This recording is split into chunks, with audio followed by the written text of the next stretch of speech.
Great to be here as a guest.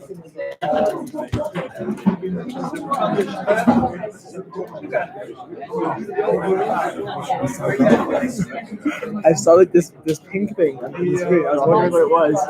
It was my nose. Okay.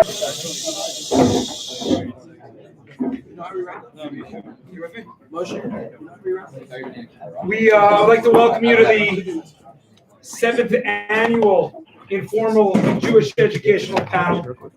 It's a tremendous zchut to host three of the superstars, three of the people that most of you have been influenced already by. This is being broadcast live, so make sure if you ask good questions, make sure that you're going to be happy to ask those questions. I will introduce them, even though I'm not so sure they need my introduction. Part of what they do at the beginning is they introduce themselves. They tell them why they got into what they're doing. And then there are going to be a couple of questions that we'll ask. And then this year, we'll definitely leave some time for you guys to ask some questions. Our timing is right around 6:05 now. Mirza Hashem will finish at around 7:15 in order for us to go down to Ma'ariv with the yeshiva. So without further ado, I start within no order. They're all really gedolim in their own field and who they are. I'll start here with Rav Judah Michel, who's in the middle. Was mamish. He's just. I've known him for many years. He's not only in the mashpia of NCSY. In this case, he's here as the head of HASC. Many of you guys, we do this now because many of you it's burning. What should I be doing during my summer? Should I be doing what I've always been doing? Maybe I should think a little bit out of the box. Should I continue to learn? Should I be a counselor? A lot of the questions, co-ed, non-co-ed, kosher, l'chachila, treif, that's all we're going to be talking about tonight. Rav Michel is the director of HASC, the executive director of HASC, and we're looking forward to hearing more from Rav Judah. We have Ramosha Benevitz here, who's the international director of, almost close. Someday. Yeah. Okay, you heard that, Rav Micha? The international executive director of NCSY? So close. International managing director of NCSY here has been the head of NCSY Kolo for probably 20 years, 23 years. Close? NCSY Kolo? Yeah. 27. Oh, almost there. 27 years. This year, assume we'll get the Koach. It's a tremendous koach. Many of you have been there. So, and for this panel, Rabbi Benevitz has made time after I nudge him every year to literally, even while he's in NCSY Kol, to say, remember about the panel that we'll be having. We thank Rabbi Benevitz for his time. And Acharon Chaviv, just, it's very hard for me not to introduce Rabbi Dan Katz, who not only works in TVA now, has been here for many years. Now coming, he's been the director of Manchach for 5 years. Oh, I'm right on time, right? 8 years has really rejuvenated and with the tremendous programming, what Manchach does, which many of you have gone on and have siblings going on. So that's my very quick introduction, maybe not so quick. And we will start off, since I started with Rav Judah, maybe we'll start off with Rav Moshe to introduce yourself, maybe a couple some notes just to start us off, and then we'll go to all the panels. Okay, thank you, Rav Cutler. And on a very serious note, thank you for putting this together. Just the very fact that we are having this conversation is meaningful to me. It inspires a great deal of confidence in the Torah that we're learning and the yeshivas that we attend and the type of conversations that we're having about the future of Klal Yisrael, the future of ourselves, and the opportunity that we have. I view it for myself as an opportunity to reflect on what our goals are and what we're trying to accomplish. I don't take lightly that a yeshiva that is as excellent as Yeshivat HaKotel is, and that prioritizes its time as well as this yeshiva does, takes time out consistently for these kinds of programs and for these types of discussions and for these types of ideas. It is a mark of excellence for the yeshiva, and it inspires confidence in the future of the Jewish people. So I thank Rav Cutler and the rest of the Hanhala, Rav Tarragon for sure, and the Rosh Yeshiva and everybody else involved in making it happen. None of you should take it for granted. It's a special thing to be able to do, and I appreciate the opportunity to be a part of it because it's mechazik me, not just in what I see happening, but in giving me the opportunity to think about some of these very important questions. Also, I could make a joke about what my summer plans are going to be and what I intend to do this summer. But there are questions that you ask yourselves. You may know exactly what role you're going to fulfill, but why you're filling it and how you're going to try to do it and what the ultimate objectives are. Those are things that everybody should be thinking about at May of Esrim, and they should be considering all of the time. The only correction that I would make is that there really are two superstars and Gedolim at this panel, not three. I'm looking for who the third one is. And my biggest claim to fame, I think, is being a neighbor of Rav Judah's and a Talmud of the Moshava, Machach, Rav Katz experience in so many of the ways that they do things. When you're in the business, you look to see who are the people who do it best. And when you are in life, you look to see who are the people who do it best. I told Rav Judah, and it's just what's on my mind, so I will share it by way of introduction. I just came from Rav Yammer's sitting Shiva for his mother. The Rosh Yeshiva of Shalavim just came from his house in Yerushalayim. And there were some of the real older generation of people in Yerushalayim who knew the previous generation in Yerushalayim. The entire Shiva visit, including stories about his beloved mother, the entire Shiva visit was just these different individuals, older gentlemen, speaking about the images that they had and the people that inspired them in their lives. And that's an unbelievably important way to grow. It definitely factors into some of the decisions that we'll be talking about as the night goes on in terms of the role that you can play as being role models for the next generation. But you always want to be looking at the way people are doing things. They were describing stories that they witnessed and stories that they were told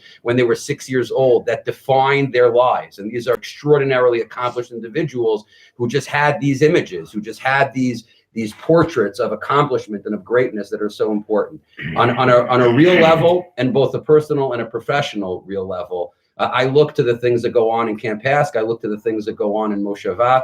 I look to the individual role models of the people who know how to lead without compromising on their own integrity. And I'm really looking forward to learning from my esteemed co-panelists here, as much as I'm sure you are as well. Thank you. Just one thing before I introduce Rav Dan. I just actually came back from a Shiva call also from Ari Chizkia, who is a Talmud in the Yeshiva, has been the assistant director of the leadership program. He's still a Yoetz, and he was sitting in your seats a couple of years ago when he just came back for the army, and he sat in this panel, and he was so amazed. He said, "I need to get involved." He came and he said, "I'm hearing what Rav Benovitz is saying, and all the panelists. I need to figure out how to work within my identity that way." Rav Dan, bevakasha. Okay, first of all, it's great to be here for first time as an official guest. So thank you, everybody, for that new library, lighting, chairs, very exciting. I'm used to being on that side table. I've heard Rabbi Benovitz's answers over the years, quite a number of occasions, having sat in the crowd.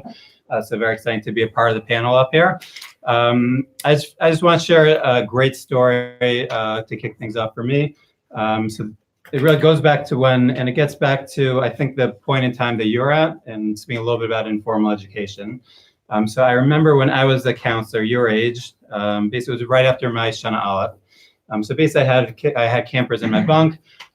They were like not the best behaved. They're like a number of them were like sitting in the back row every day, and like they were throwing around their tefillin and whatever other things kids do at that age, 13-year-olds. And I noticed over the course of the summer, there's one kid from the chaver that every day he got up, said Shemona Esrei. Not like Yeshiva Shemona Esrei, not the most in-depth thing you've ever seen, but amongst all these kids in the back row, he got up to say Shemona Esrei every day. So at the end of the summer, I used to do things. I would buy like Sfarim for a few kids in the bunk at the end of the summer, just certain things I thought would be significant for them. So there was like a reunion a week after summer, and all I did, I bought him an art scroll sitter and wrote a nice note inside about how impressed I was. I noticed every day he got up to say Shemona Esrei. I gave him the sitter. He walked away, read the note, and then was totally overcome by the emotions, ran back, gave me a kiss on the cheek, which is like not normal behavior for most 13-year-old boys. The amazing part is, so it was like a story I told, whatever. This past summer, I was visiting camp, Moshava, and now we were talking about 20 years ago. So he's married already with a few kids. His wife is a nurse in camp now. And he told me that, as we were schmoozing, and I probably not spoken to him in 15 years. So he told me that that sitter that I gave him that summer, that was a sitter he always used when he was in yeshiva for the year.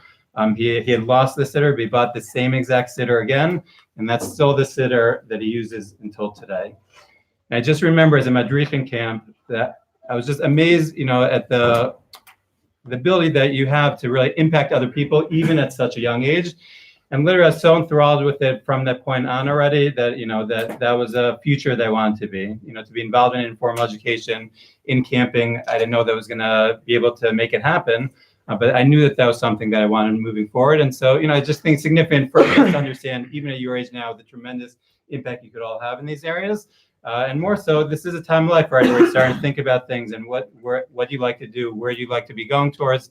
And so these are good things to be thinking about. Judah, who I met in a camp way, way, way back. I'm not going to say 27 years ago, but also many years ago also. Please, b'vakasha. Thank you for having me. It's really very special to be a part of this. And I don't take it for granted. It's a real schus. The greatest schus that we have is to be in the service of others. There's nothing that expresses Hashem's belief and confidence in us more than giving us the opportunity to do it for other people, and that's what's happening here. NCSY, Bnei Akiva, ask among the many, many worthy organizations and opportunities that you could spend your summer working with the Jewish people, giving to Klal Yisrael. It's the greatest privilege. Just considering it, any one of these wonderful opportunities, or any one of the other many, many opportunities that there are in our community and beyond, to be in the service of others is a tremendous Kiddush Hashem. Just sitting here like this is a big Kiddush Hashem. And thank you for the opportunity to be here. Rav Chanan Porat, Zecher Tzadik Levracha, was a phenomenal Torah personality, educator. He's a soldier. He was involved in building cities and movements in Eretz Yisrael, and Eretz HaKodesh, and Gush Emunim, and Gush Etzion. He gave shiurim here, gave a Rachel. Also involved in the world of politics. Was just a creative and caring, giving person. He was also part of the liberation of Yerushalayim, the reclamation of the old city. And he described how when he was running by the Temple Mount, by Har HaBayit, with his fellow soldiers, it's in the book Like Dreamers. As they were running through in the middle of the 6-Day War, in the middle of this incredible, just uplifting and inspiring, chaotic experience, he turned to one of the other chaver that were with him, one of the soldiers, and he said, "We're right now the next stage of the soldiers that were in David HaMelech's army. We're writing a new parak in Tanakh. So we're writing a new parak in Tanakh. We're writing a new parak in Tanakh here with all of you." It's a tremendous chus that I think about every single day. I'm not sure exactly how it happened. Can't point to one moment or another in life how I ended up having the privilege of working with NCSY, working with Camp Haskin, working alongside and with so many wonderful people and wonderful organizations, helping Jews in so many different ways. I don't know exactly when it was, but it was around this time of life, a choice that made here or there. And actually, to work with none of these organizations. I didn't do NCSY or HASC or Bnei Akiva. But there was a point in time at age 17, 18, 19, I said, I want to help the Jewish people. And whatever direction it is that you end up choosing to help the Jewish people, let it be that you're aware of how special it is and what kind of a great privilege it is and how real it is that we're literally writing a new parak in Tanakh. We're literally forming Jewish history. We're shaping Klal Yisrael and the future and the present of the Jewish people. And if our goal is to be Marbek Kvod Shamayim and our goal is to awaken Nachas Ruach for Hashem, so I think that tonight is a really, really meaningful way to continue that. So thank you for the opportunity to be here. So the first question, just jumping in, big question for many yeshiva guys, is what to do with their summer. Should they focus on continuing their learning or other aspects of personal growth, or should they focus, as Rav Judah just talked about, giving back to their community? In a similar vein, really connecting two questions. For those who choose to give back, how does one retain their values in an environment where not everyone shares their same values? What are some of the challenges, and how can the guys face them successfully? We love to hear your thoughts, and we'll start with Dan. Okay. First of all, I would like to disagree with the underlying assumption in that question. That Since he there- wrote the question, it works out well. I did write a number of these questions for the first one. So maybe I'm disagreeing with myself. That's possible. But again, there's an underlying assumption there that's being stated that basically that there's personal growth which takes place in yeshiva, and then there's the rest of life and what you're doing the rest of life. So again, I would firmly disagree with that. That parallel. I think there's all kinds of growth that takes place, and I think certainly within a camp setting, when you are giving to others, there's tremendous growth that takes place, and I would say it even stronger. I mean, I think that I think you have to during these couple years, as part of your growth and as part of you're building yourself as a Jew, as an Eved Hashem during these years. I think there has to be a component of giving back to other people, giving back to Klal Yisrael. Like if your 2 years of what you see is your 2 years of growth, they're going to set you up for the rest of life, are purely internal, purely self-focused for the entire period of time. I personally believe that there's something lacking from from the character that you built for yourself moving forward.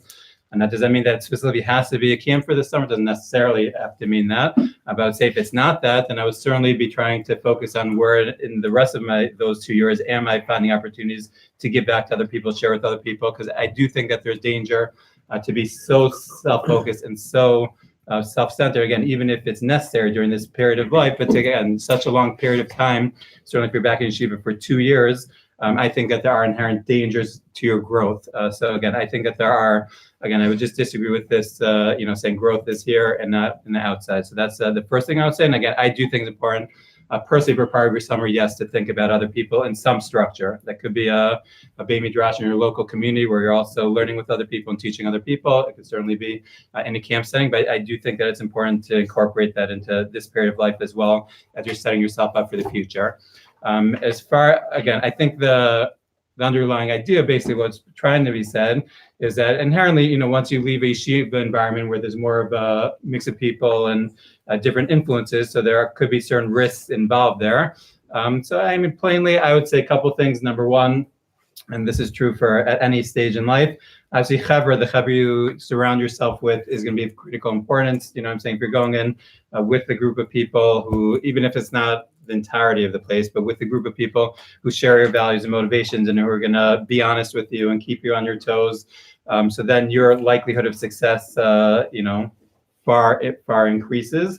That's number one. Number two, I think it's important to go to institutions that do value the things that you value. That doesn't necessarily mean that every single staff member and every single high school madrich in the place maybe shares those same exact values, but that overall the institution is a place that respects who you are, appreciates who you are, appreciates what you're doing, and big picture is trying to promote those values in its institution.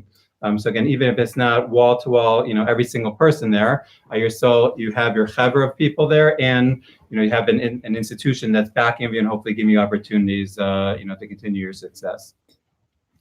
Judah.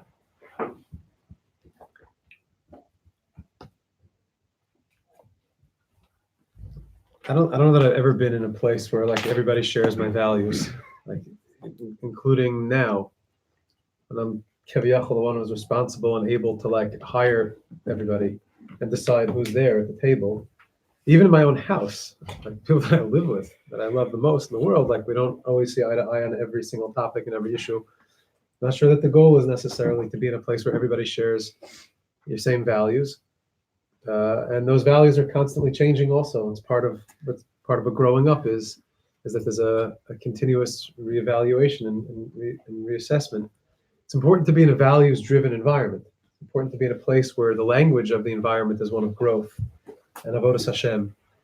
It comes to Talmud Torah, so Talmud Torah keneged kulam. It's very hard to say that Torah should take like a regular economy middle seat in the back of the plane to premium economy or business class, other values and other things. But I don't know that Talmud Torah and the value of Talmud Torah and the centrality of Talmud Torah necessarily has to do with the quantity of Torah that a person learns during the day, and whether it's Toraso Umnaso, it's a full-time involvement necessarily. The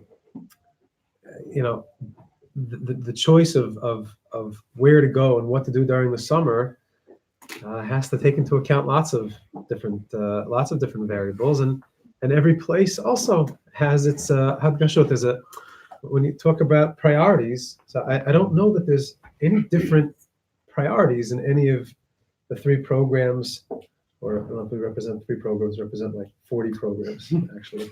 I work for NCSY. There's many programs, and Camp Kaylee could be sitting here, and Yachat could be sitting here, and Camp Morashah, and many others could be sitting at the table, who all share the same values of Torah, Avodah, and Gvilas Chasadim. We share the same values of cultivating Avodas Hashem in every element of the personality, midos development, and having opportunities that are meaningful to learn Torah, to teach Torah, to cultivate midos tovos.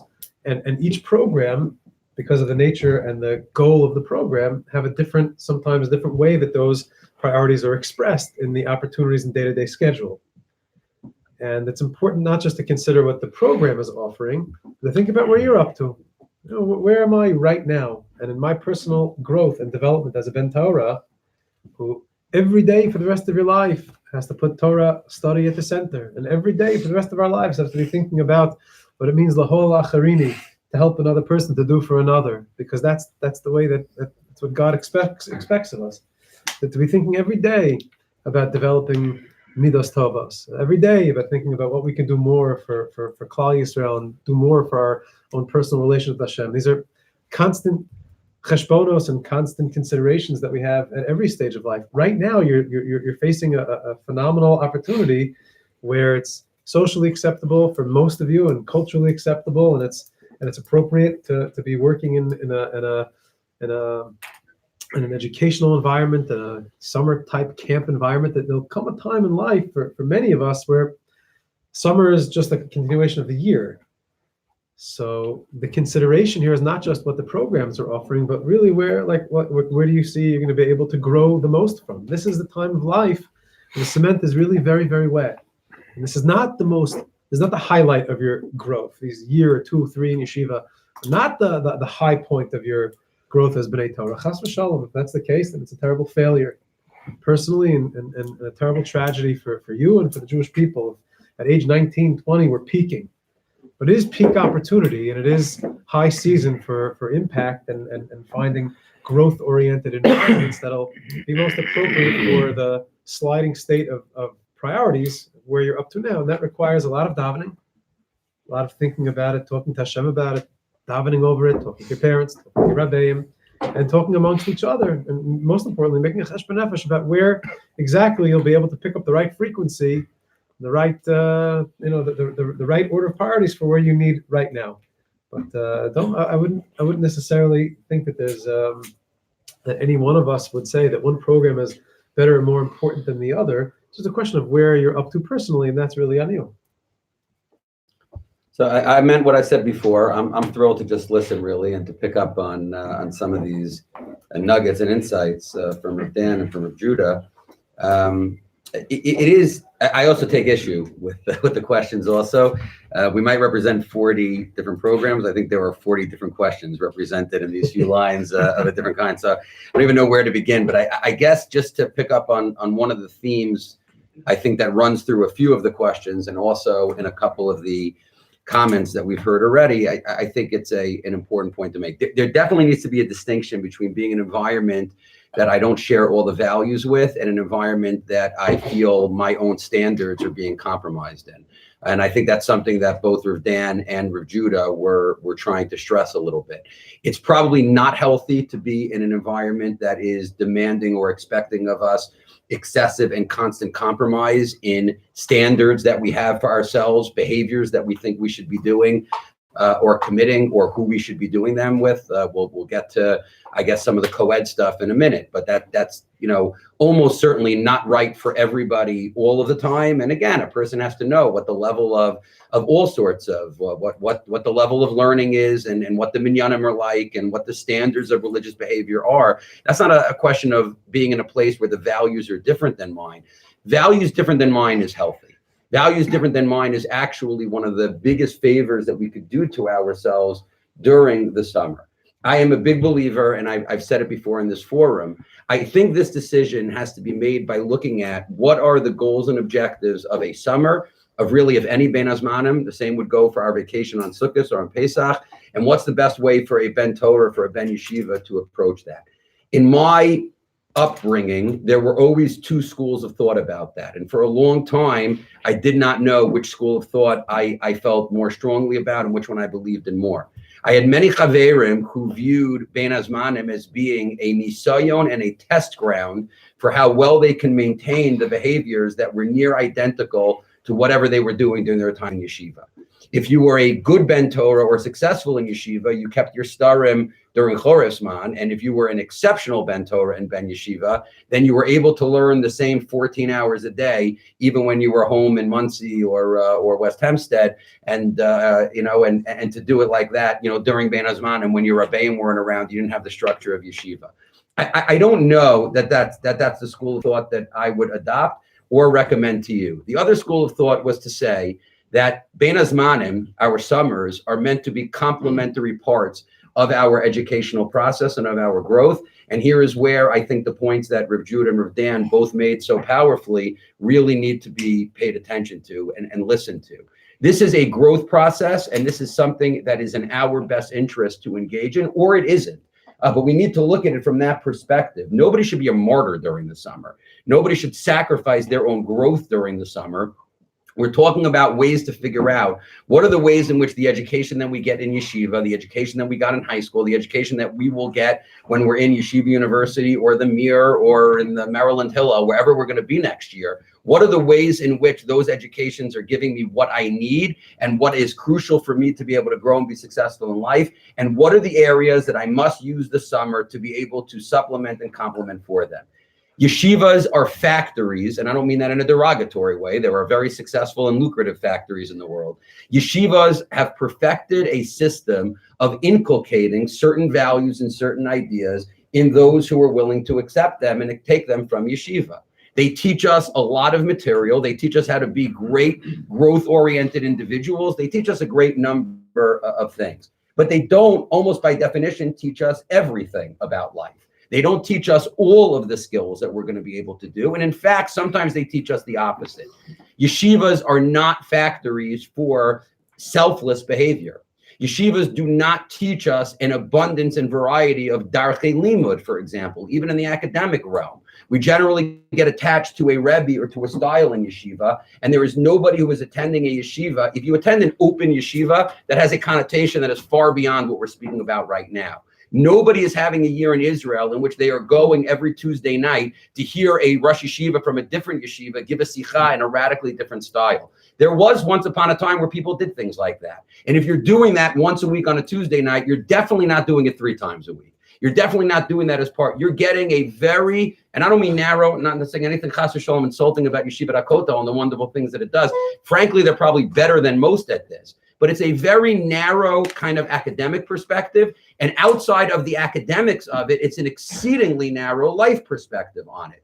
Yeshivas are factories for selfishness, and they probably should be. A different time, maybe later, if you want to follow up with a question. I don't want to take more time than we have right now for it. But I was taught that yeshivas are meant to be a time. It may not mealy. A person has to be able to stand for themselves. And that's part of what we were saying a minute ago about making a decision not out of martyrdom, but about what's best for me. We need to look at ourselves, and we spend all day, every day, if we're doing it right, thinking only about ourselves. So maybe there is a way in which we could have a complementary experience in which we are spending a few weeks focused on somebody other than ourselves. Maybe that's a great way to complement our experiences. Maybe if we feel in the old city of Yerushalayim, of the many great things I've gotten in Yeshiva Kotel, what I did not get is the ability to learn without any distraction in Bahasma Rabbah. And maybe that would argue that I should go to Marashah Kollel, that I should sit in a corner of a base medrash because of all the wonderful things I got while I was in Yeshiva Kotel. I didn't get that. Maybe the answer of what I do this summer is very different than the answer of what I do after learning in Yeshiva University, which is one of the most distracting places on earth. When I was in Yeshiva, the complementary summer activity would be to do something that was outside of the base medrash. But when I am in a place where my attention is already, bifurcated in 1,000,001 different directions, trifurcated, Google-fricated, it's out there in 1,000,000 different ways. So maybe I should be doing something in my summer that is a little bit more focused and allows me to do it in that way. But I think, again, knowing what I know about this yeshiva and about so many of its wonderful talmidim and so many of the people sitting here, it really does pay to heed what the messages that Rav Dan and Rav Judah are giving. It could very well be that the best way to round out of all the things that I mentioned, the best way to round it out is by looking at the picture of where Klal Yisrael is and how I can contribute it and grow from that contribution right now. Maybe I can spend as part of my time in yeshiva, while I have the opportunity to learn and focus on myself so much, maybe I can balance that by a few weeks of thinking about others and how I can help them. And hopefully we'll be able to talk about that also a little bit more as the evening goes on. I think I'll lead into the next question, which is, as heads of programs, what are you looking for in staff that you hire? Who was that? Judah. No, it was a side cover. That was a. He's not disciplining, he's calling out here. Just not used to it. You can pass if you want. No, we've spoken. I haven't had a chance to speak with Dan about this. Like Rabbi Benovitz and I have spoken about this many times, and there's almost an across the board value. I think what Rabbi Benovitz said last time. I gave like a whole LinkedIn, looking for great guys with well-rounded personalities. Rabbi Benovitz said, "Simcha Sachayim." I gotta go. Wrote it down. You're looking at my paper the whole time. You see them going over. You have to let me know that. I was trying to like create a side conversation so I could see the answer. It's not a question of like, a bigger question of like, what are we looking for in staff is what type of people do you like spending time with? What type of people are good partners in business? What type of people are good friends to hang out with? What type of people do you want role models for your kids? What type of people do you want to live near or daven with? What type of chavrusa do you want to have? What type of people do you want to be around? It's people who are positive, who are optimists, who are focused on what's going good in the world, who are open. Who enjoy whatever it is that they're doing, who are enjoying, who are just embodiments of v'chai b'hem. I would say that this would be the answer also for, it's the interview for yeshiva. You go around and meet guys for yeshiva, and it was basically the same thing. It's like, who's a guy with a little bit something going on, who's alive, who's bringing something to the table, who's alive, who's open, who's interested, who has something going on in their life, who has some passion for something. And specifically in Haskell, I say it all the time, there's nobody who we're interviewing as direct care providers, 18, 19, who has nearly enough or any experience that would make them capable of doing this job. It's zero. So he do a Shabbaton here, he did iShine, he did Yachad, he did Friendship Circle, whatever.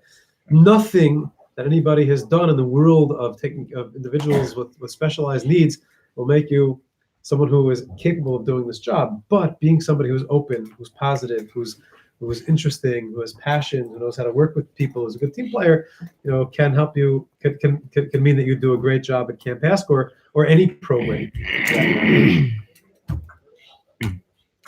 So unfortunately, Simchas Chaim is not even a laughing matter. It is something, even though Rav Judah just said it, but I don't think it can be said enough because we're not winning this battle, Rabosai. We are not in a great place with this, and it's harder and harder to find people, and it goes well beyond, as Rav Judah said so correctly. This has less to do with the best resume builder or the way in which to get a job in our programs, which I'll touch upon for a minute or two also. It has more to do with where we are as a community and where we are as individuals and as growth-oriented people.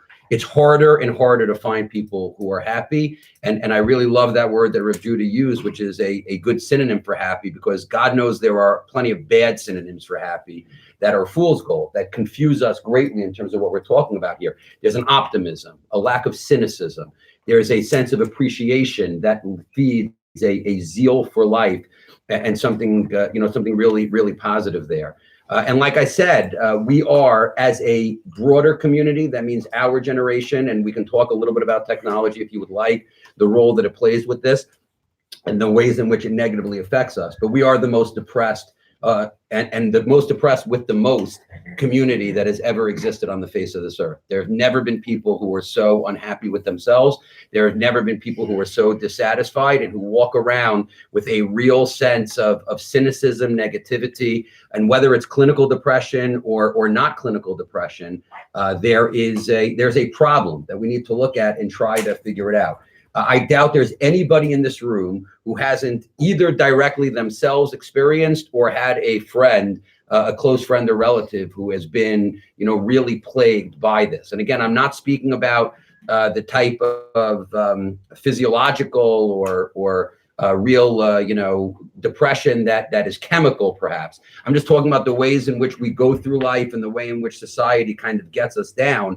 And prevents us from accomplishing what we need to accomplish. The Gemara in a couple of places makes a statement that seems odd to us. And it always seemed odd to me because happiness was such an easy commodity and such an unusual one to associate with religious growth. But the Gemara speaks about nevuah not being related to anybody who lacks a certain sense of simcha, and the fact that a person can't daven without simcha. The shuls that I went to in my youth and the ideal visions of shuls that I had in my youth, were very serious places and sometimes even inspiring places. This wasn't to a fault. They weren't always happy places. And I remember being confused when encountering those Gemaras for the first time.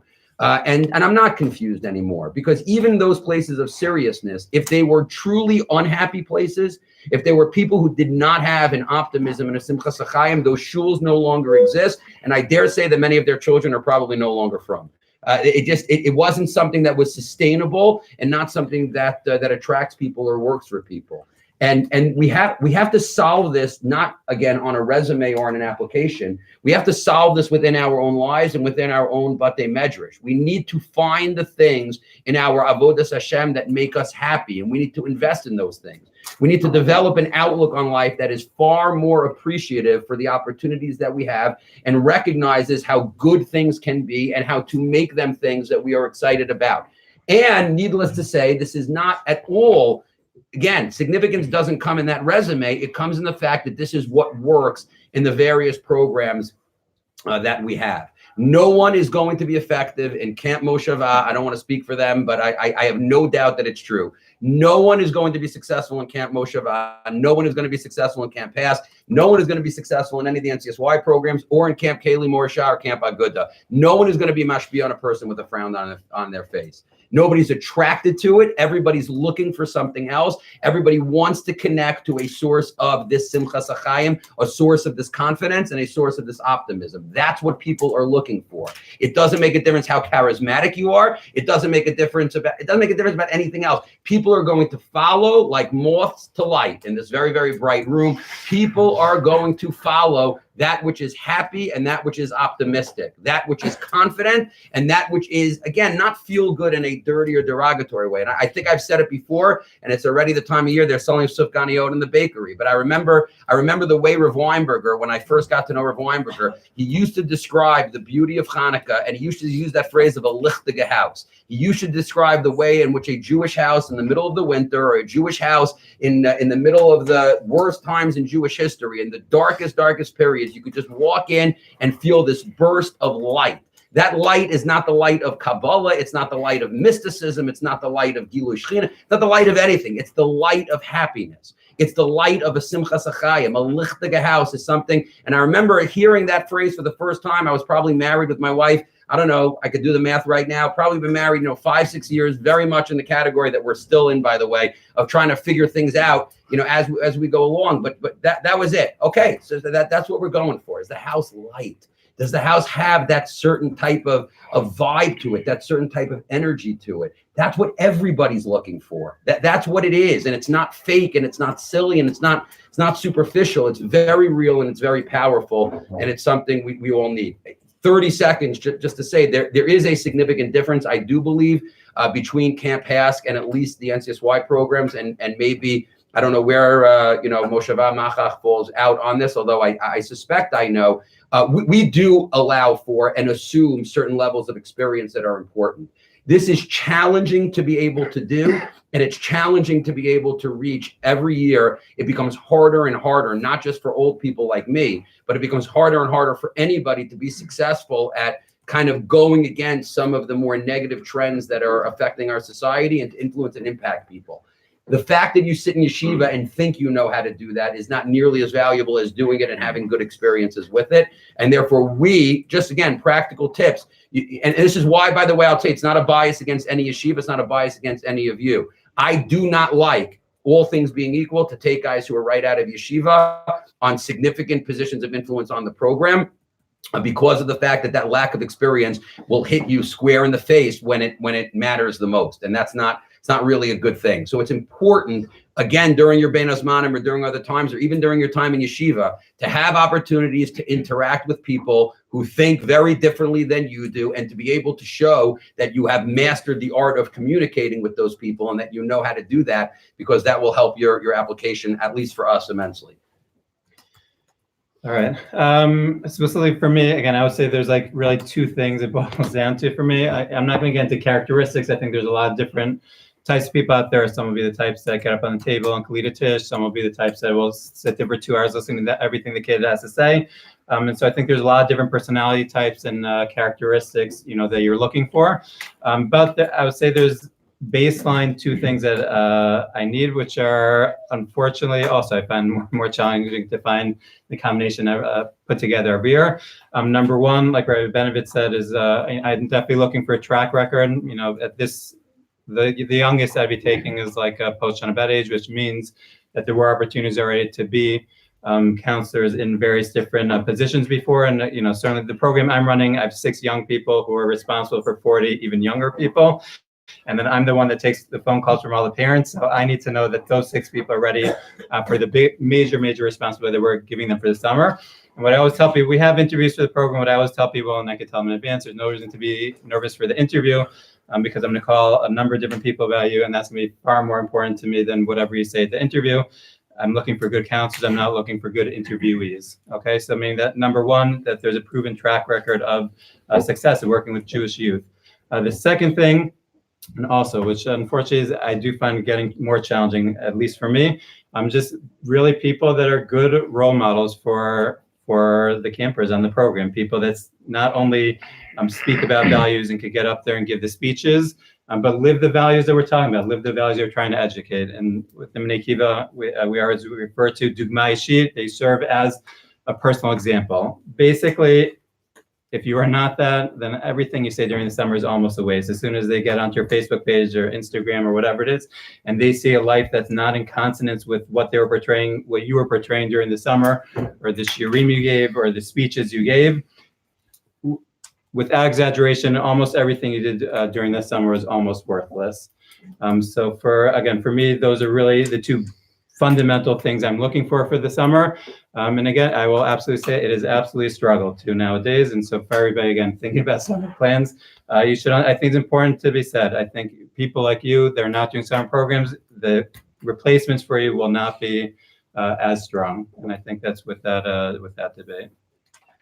Okay. I guess since we talked about that sensitive topic, let's bring it up already. The belief in coeducation, in informal education, is it l'chachila? Is it b'diavad? I'll connect the 4A. Hopefully this part is not as disconnected. How do we combat problems of tzniut while going into those different realms? We are up to motion. So I'll keep it very brief, and then maybe if there's any need to respond to. I don't. There won't be a need to. Combating these problems we already addressed a little bit. I'll start backwards. But just say quickly, combating means that a person has to be very aware of the situations that are appropriate for them. It's not, and I guess this is really both 4A and 4B, or 4 and 4A, however you wanna list it.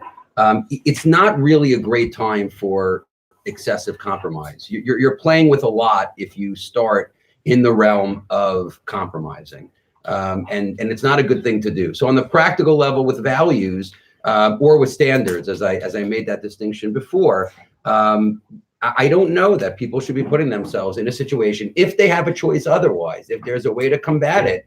I don't know that people should be putting themselves in situations in which tznius, by the determination that they have made together with their rebbeim and their mentors, I don't see a massive justification for that. I will tell you in NCSY, we have an enormous problem with that. By individual program, NCSY COLA is the largest with the 270 or so high school boys that we have.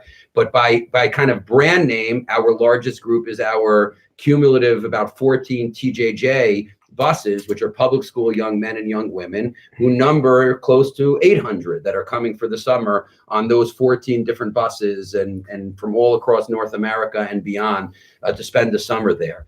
Those are co-ed programs that no one would argue need to be co-ed programs, are co-ed programs, and that they have massive tznius problems. Every Rosh Yeshiva, every Rebbe in Israel and America gets called to duty from NCSY and said, we need your best to fight this battle. And that is one of the single hardest questions to answer. And it's hard to answer what to do about that. Should a single 20, 19-year-old, 21-year-old young man who is very talented and capable and can make a difference on that bus, should he make the compromises he needs to make in the values that he has and the things he's going to look at and the way he's going to spend his summer in order to make that type of massive impact? I don't know. I take it back. I know that I am not smart enough to answer that question fully. But if I had to, and I've had to at certain times, I can't deflect it and defer it all the time. I tell my own students that they cannot. Nobody is falling on a sword to save the Jewish people. So if it is an environment that involves that level of compromise in actual standards that we hold to, it's very, very hard to do that. And I don't think the justification of, but if I don't go in there and save the world, nobody will. I don't know if that justifies that level of compromise. However, there is a big second side to this, which I think is absolutely critical. I always like the way, in this case, we knocked it before, some of the ways the question was phrased, but the notion of lechatchila and b'diavad here is so unbelievably important. There is a scenario by which we weren't talking about necessarily tznius violations. For those who believe that coeducation is ideal in lechatchila, I have far less argument and disagreement than I do with anybody who feels that it is surely not lechatchila, but what are you going to do? Surely not lechatchila, but we have to do it anyway. If you believe that the best way to build a community, to inspire people, the best way for us to spend our time in the summer is in a co-ed environment, if you believe that that is lechatchila, I may not agree with you completely, but I don't think you are making a decision that is inconsistent or wrongheaded or is going to lead you down a path of destruction. I'm not smart enough to have that assessment or that opinion, and yesh al mi lismoch to make that determination that that's a okay way to structure things, and that the world needs good programs with good role models that are co-ed and that are doing good things. That's if you feel it's lechatchila. But if you feel that it's not lechatchila at all, and it's not the way that things should be done, then I think, again, investing in and committing to something that perpetuates the non-lechatchila, I think that becomes much more problematic. And again, I'm happy to follow up if any of that is not entirely clear. Okay. So I'll take a slightly different approach. I'm not going to deal with the lechatchila b'diavad. That's also way above my pay grade. I'm definitely not going to get involved in that. But I would say a few things. Number one, I do strongly, but like this is the question that everybody here is excited about. You know what I'm saying? Like I'm sure when everybody saw this, this session, this panel today, everybody was like, oh, how are they going to answer the co-ed question? And and I think again, I do think first of all, I think when choosing what you're doing for the summer, I think there's a whole slew of things that you're thinking about. I think this is one thing that you would certainly take into account when you're thinking about it. But I think you would also want to think about where can I have the most impact? Where is a place where there are people who I connect to and mentor me, and I do feel will be a positive place for me to grow. where is a place that's that's well run, that the supervision is good, that I'm going to be put into a place to succeed for the summer. So number one, I would just say, to me, again, I understand why this catches all the headlines, but I think it's one of a lot of different issues you would think about when choosing a program for the summer. Specifically, again, I'll take two different tacks here. Number one, as far as working and for you at this stage in life, again, I do believe, number one, most of you have grown up in pretty co-ed worlds. That includes the camps you've gone to. That certainly includes the shuls that you daven in and the groups that you've taken part in. For many of you, that includes the school that you've been to. And so I think we spoke about track records before, but I think people, for the most part, do have a sense at this point of, have these environments been troubling for you? Have they been problematic for you? If they have been, so then certainly that's not the correct place for you. And I would also say, if you have not been in any of these environments before, so also you would certainly think twice about engaging such an environment. I can tell you, so anybody applying to my program does never really engage in a co-ed environment before. Those would certainly be questions I would ask in an interview to find out if that's really the right and proper choice for them for the summer. I think that's important to say. But for those of us that did grow up again in these relatively co-ed environments, and if you feel that those specific environments you've been to have been positive places for you, that have given you opportunities for growth. So again, I think like I said before, as somebody that runs co-ed programs, we absolutely do need you for the summer. Again, there's many kids, whether or not I'm running Machach the summer, there will be many kids in co-ed programs for the summer. That's large parts of our community is sending for the summer. And so we need the right people. If you've benefited, and I'm sure all of you who are in these programs and had those madrichim in your programs benefited from those people who were those models for you. So again, we absolutely need those people. And like I said, if you are not there, the replacement is not going to be nearly as good.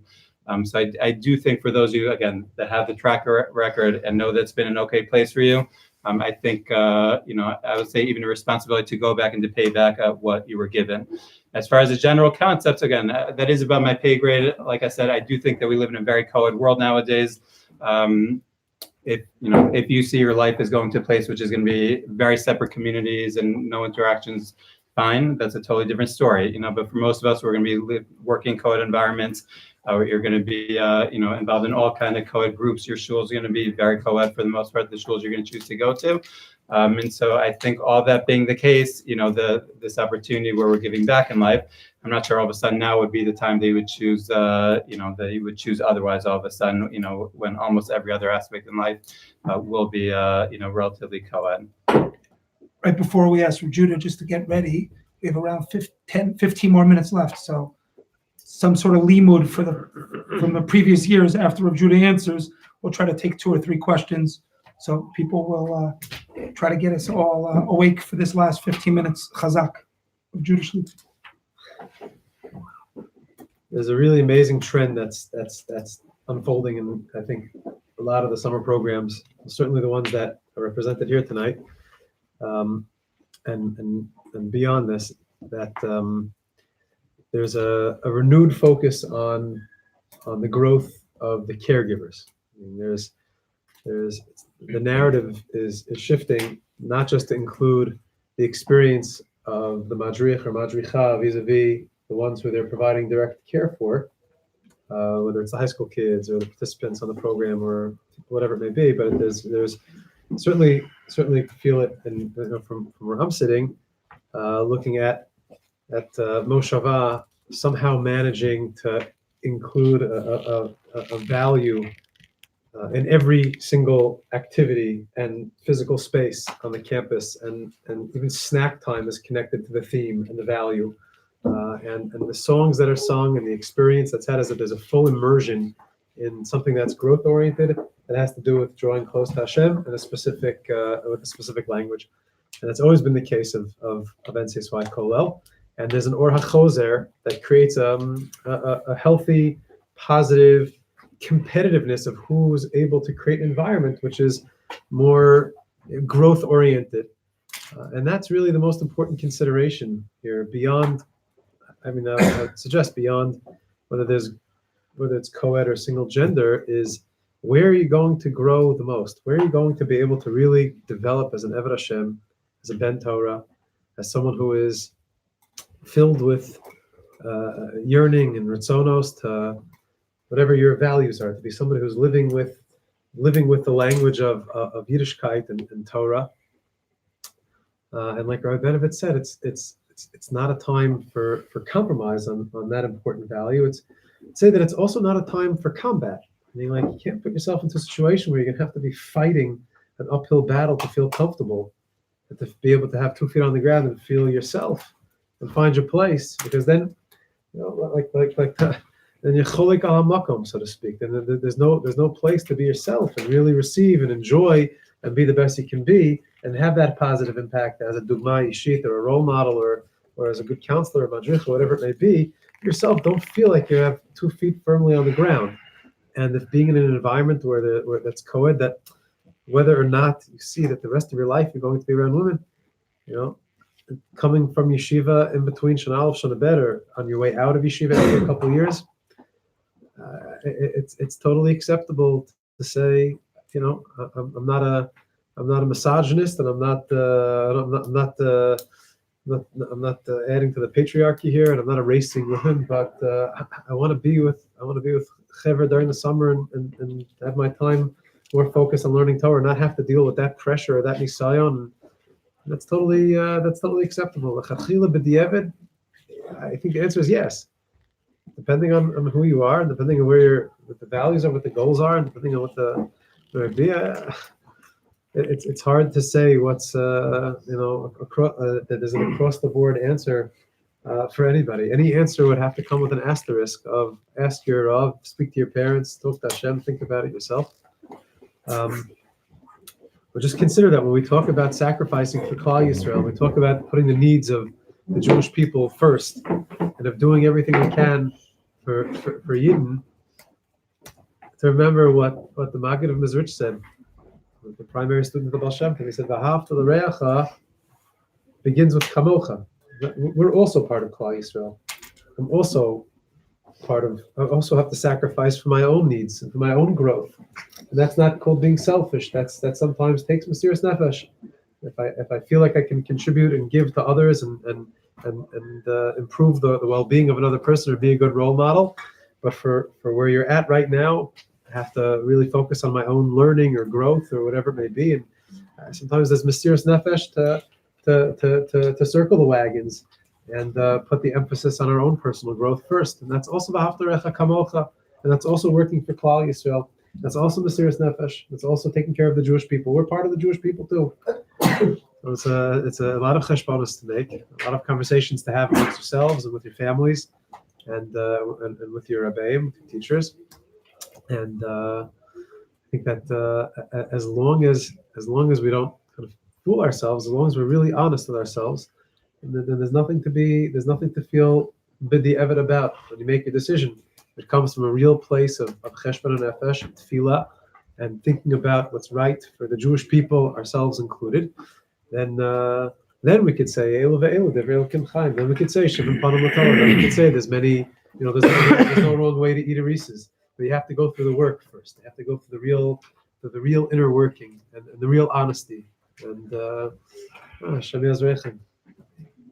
Okay, we'll start off with the questions. Mr. Gottesman. Co-ed notwithstanding, there seems to be that there are some camps that sometimes take a more lax approach to certain nuances in halakha. So when it comes to those camps, or those issues could be anything from kolisha to mechitza to 3 weeks and 9 days, etc., etc. When it comes to those issues, should that, one should be possible to camp for us going to it, or should we go there? And then if we do go there, should we educate about those issues, even though the administration is going the other way, or should we, say the altase in any of those extremes? What would be proper there?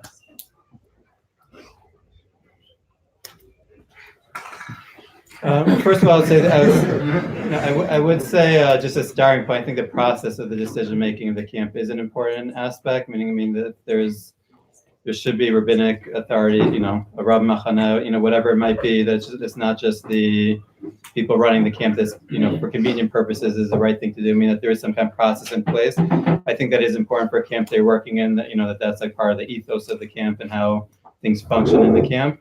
I mean, you're asking kind of like specific. I don't think you'd make a general comment on, I think everything would be different. I'm saying, like, depending on context. And if you feel that it's a camp that's not promoting the values that you're comfortable with, so obviously that's not the right place for you to be, I would think. Okay. You may have another question. I have many questions.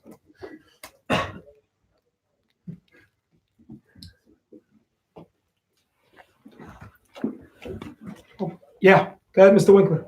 It's been touched on a little bit. For someone coming into yeshiva, do you think that there is a wrong derech you could be putting yourself on in the summer? In terms of where you go? I mean, sure. How could there not be? Not any of these programs, but of course, yeah. No, but it's very individual. None of us are suggesting that because there are opportunities everywhere that everything is right for everybody, because that would mean that nothing's right for anybody, for sure. There are places, environments, opportunities that are not right for us where we are at that time. So no one's saying close your eyes, spin something around and see where you end up, and it's all good, and that's all fine. That's probably the opposite of what we're all saying in a lot of ways. There are opportunities in a lot of ways to do it right, and there are a lot of drachim that we shouldn't be too locked into and say it's got to be this way or else I can't be matzliach. That's for sure true. But yeah, there are mistakes that a person can make. I know many people who set themselves back tremendously. And by the way, not because of any of the reasons that we've discussed right now. In fact, sometimes just for the contrary. They weren't ready to be a madrech. They weren't ready to deal with the pressures that exist in a place like Hask. It was completely wrong for where they were as people. It's what Rav Judah was saying. There's so much avoda that needs to go into in terms of what are the opportunities that really make sense and that really fit me. So it doesn't have to be a bad place for it to be wrong for me or the wrong derech for me to be on right now. If you're asking, but are there places that are objectively bad out there? Oh, okay, probably, but I don't know. We should try to steer not just this conversation, but our lives away from a little bit less kind of judgmentalism about it. Those places might exist, but I don't want to know about it. It's not my business to decide about it. I know what makes sense for me, and I know what I can control in my life, and I'm more than busy enough doing that without having to make proclamations or slap labels on anybody else or anything else that's out there. It's the way they teach us. When you read a Rashi that doesn't make sense to you, there's just an enormous difference in the moral development of a person between saying that Rashi makes no sense and I am confused by that Rashi. So to go back to your question, for example, and it's a real issue. It's an important issue to say. But to say that place is puzzled because of the way they treat the 3 weeks, as opposed to that's a place that's probably not ideal for me where I am right now, that's the right kind of selfishness and the right kind of humility that a person should have when they're looking at these issues. Yeah, Mr. Buck. Elaborate on that point of Lechakil and B'diavad. So Rav Judah did a good enough job for it, and so did Rav Dan, frankly, with it. I think I'll say 2 things about it. One of which will fulfill the request for some degree of disagreement and fireworks. But I don't think it really is a strong disagreement or fireworks at all. First and foremost, what we surely all agree on, and what has got to be one of the most important takeaways, is really what Rav Judah said. There is a strong difference of opinion and a battle that is being fought, and it relates to your question about good programs, quote unquote, and worse programs also. You got to be growth oriented. What I meant by lechatchila is growth oriented. Are you trying to do things the best way that you can do it? As soon as you start compromising on that, then you're in trouble. There is no one, and I know many co-ed environments, most certainly including the present company that are here, there's nobody that's going to ask you to compromise that in Moshava or in Hask ever. They're not going to tell you to compromise on your growth-oriented ambitions. Every program out there, every opportunity in life really is classified in that way. Is it a growth-oriented program or enterprise, or is it a trudging along, mole compromise type of program and enterprise? Avoid the latter and run to the former. And there are a lot of opportunities to do that. And if it happens to take the form of a co-ed environment, as Dan said, well, there are so many factors that go into whether an environment is growth-oriented or not. Whether it's co-ed or not is not the single most important determining factor of that. That's why the lechatchila point that I was making, that's the point that I was making. If you have a co-ed environment that is very much a growth-oriented environment, that is far less dangerous than an environment that might be single gender or have any other sort of alignment or compliance with a particular issue, but is decidedly not a growth-oriented environment. Rather, it is a compromise-based environment. I think there is an application to that, and I say with all enormous respect to Dan with it, I do not like personally the argument of you're going to be in a co-ed, or have been or will be in co-ed environment anyway, so you might as well do it here. First of all, I do think that there's some level of application to that. If you're choosing between another co-ed environment, like an internship, and you're choosing between that and a co-ed camp environment, I mean, then you've taken the co-ed variable out of the equation. I certainly agree with that. But the lechatchila point impacts our futures also. There is no promise that anybody in this room is going to spend the rest of their lives in intense social interaction with women who are not their wives or daughters or sisters. And there shouldn't be any such assumption like that. Just because you are going to go to the Young Israel of wherever, and you're going to work not in a ghetto in Borough Park, but you're going to work in a co-ed environment in the city, does not mean that you are going to engage in social interactions of an intense nature with women that are not your wife, sister, or mother. And therefore, that's an example of the lechatchila that you're entitled to. You're entitled to say, this is the environment that I think we should be building as a community. This is where I think I belong and the way I want to spend my time. And I don't need to there's something very defeatist about, in my mind, of saying, well, I'm going to be in co-ed environments my entire life, and therefore I can be in any co-ed environment in any situation, and it gives me kind of carte blanche to do that. I think that's a corruption, frankly, of modern orthodoxy. I think and I'm not saying that co-ed environments are a corruption of modern orthodoxy. I'm saying the defeatist attitude of, well, there are going to be women around, so therefore women could be around in any context in any way, and I can interact with them in any way. I don't think that that's healthy or correct. I think that's compromising on the lechatchila too much, but I'd love to hear any rebuttal or disagreement about that also. I would just say a couple of things. Number one, again, part of why I'm saying that is because, again, there is going to be a reality of, for most of you, again, if you're choosing a different path in life, great. But, for most, there will be a reality of interaction between genders. I mean, I think there is positives to be had to be in an environment that is overall, like we said, growth-oriented environment that does introduce healthy interaction, kosher interaction, so that your first interactions are not at your shidduch date, at your first job interview. I think there is what to be said for that.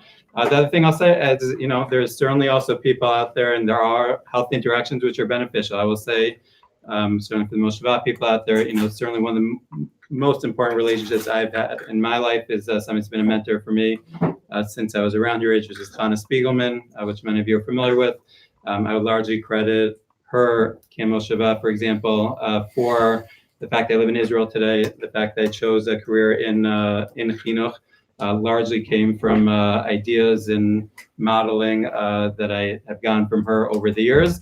And so again, I do think that there are, there's just good people out there, even if they're not of our gender. And so the argument I'm making basically is that, again, if you're going to tell me that your goal is to live in a community and in a environment where basically, it's separate kiddushes and shul, and it's, and you're working in an all-male environment, so great. If that's not the path they're headed on. So I do think that there's value in being in environments where good behavior and interactions with boundaries are modeled for you, because it is going to be a part of your life moving forward. I'm sorry, Rabbi J.J. Schachter was at a wedding with sitting together with Reb David Cohn, both Shlita, both leaders of the Jewish people, both Dugmot Ishim, or however that's conjugated. And they're sitting there at the smorgasbord. It was a modern reflex board. They're sitting at the smorgasbord, and they're, they got from the carving stations. They're sitting down at the table there, and kind of eating a little bit of corned beef, whatever it is. And Shachter is there, and Cohen is sitting with their wives, beforehand. And anyways, David Cohen, Shlita, kind of got up to go back to the carving station to get another slice or two of meat, and his wife, like, kind of just like did one of these, like a little kind of gentle, I think you had. And without missing a beat, he turned to Rabbi J.J. Shachter and said, "This is why in our community we have separate seating events." I'm pro separate kiddush. I'll put that out there. And I think that everyone should be. It's just, really, like, who doesn't want extra kishka? You don't want to have, definitely need your neighbor's wife involved in that. Your husband's biking all over the place. Like, you don't need, it's like whatever, the whole thing. Camp Ask is a co-ed program. It's slightly, each program is different in its own way, and the co-edness is in some ways even more challenging because you're with 350 guys and girls, the same stage and age of life, post-seminary, post-yeshiva. And I say at the orientation and throughout the summer at staff meetings that I'm not sure how to do this the best possible way. And it comes with nisyonos, and it comes with walking a very fine line. Kedusha is a central value. We strive to be kedoshim to you. Not sure exactly that we're doing it right all the time, but we're asking the question all the time, and often we pose it to the community of staff members to kind of help us navigate that challenging boundary and fine line of what Chazal call playing with fire. Ish v'isha, there's fire there. There's shechina b'neim, but there's also fire, and let's be honest. A lot of times it's leveraging that fire to and that tension to kind of do good things and holy things and important things, and sometimes it's navigating challenges that are less appropriate. We try very much to create a professional environment and a responsible environment of achrayas and a language of responsibility and of young adulthood and of maturity, but to say that it's not a real challenge and it's not takes a real effort and real consciousness to be asking the question over and over and over again, are we doing this the right way? Are we doing this the best way? I think would be disingenuous. And whenever we daven over it and think about it and try very, very much and hope that sometimes the means that themselves are not exactly the way that one might orchestrate it or draw it lichatchila, hopefully that the ends somehow justify the means. But to say that mitzidi personally and professionally and organizationally that it's not a real cheshbon nefesh and not a real question that not everybody is totally comfortable with all the time, and certainly not a lot of the time, would be disingenuous. I want to thank all of our panelists as much as I'd love to have questions. Everybody. And everyone should go down tomorrow. Should go.